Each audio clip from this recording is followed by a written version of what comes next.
नमस्कार दोस्तों, मैं आपका अपना आर के सिंह।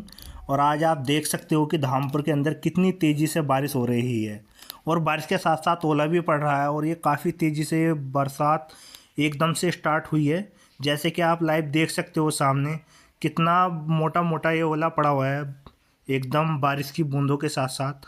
और ये जो धामपुर में होटल यूरेशिया पैलेस है, हम यहाँ पे हैं इस वक्त।